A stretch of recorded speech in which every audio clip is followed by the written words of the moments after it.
Honorable members may be aware that under an existing provision in Section 197A of the Income Tax Act, individuals not having any tax liability can obtain payments without deduction of tax at source by furnishing a declaration in writing in duplicate in the prescribed form.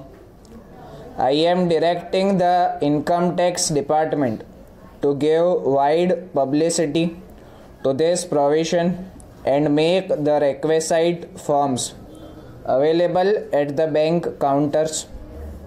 It has been brought to my notice that the proposed requirement of deducting tax at source from winnings from races and payment of commission on sale of lottery tickets would impose an onerous burden on persons responsible for paying these amounts.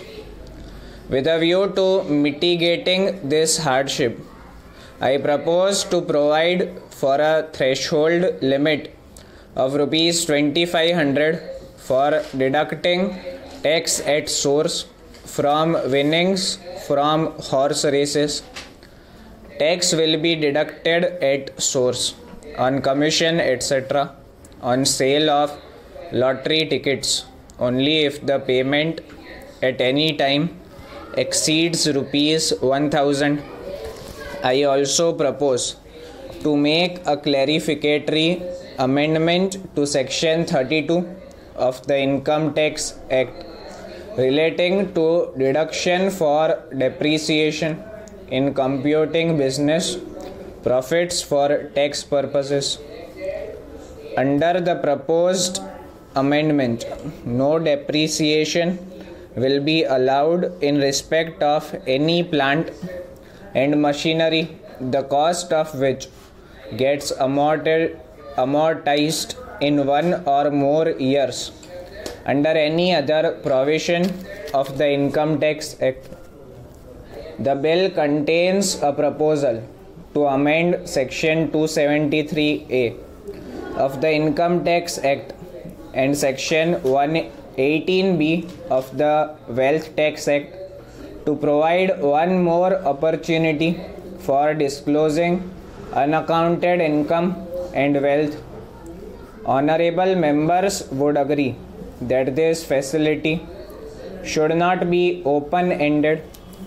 I therefore propose to provide that it will be available only up to 31st March 2002.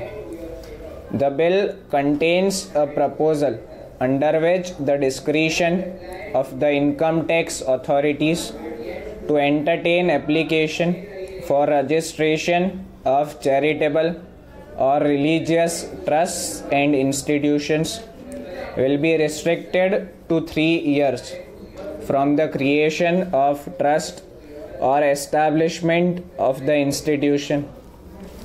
It has been pointed out that this proposal may prove to be harsh, particularly for trusts and institutions in remote areas who might not be fully informed about the intricacies of tax laws and procedures. I therefore propose to provide that a trust or an institution may apply for registration at any time. However, an application made after the expiry of 1 year from the date of its creation or establishment will relate back to the date of such creation or establishment only if the delay beyond the initial 1 year is for valid reasons.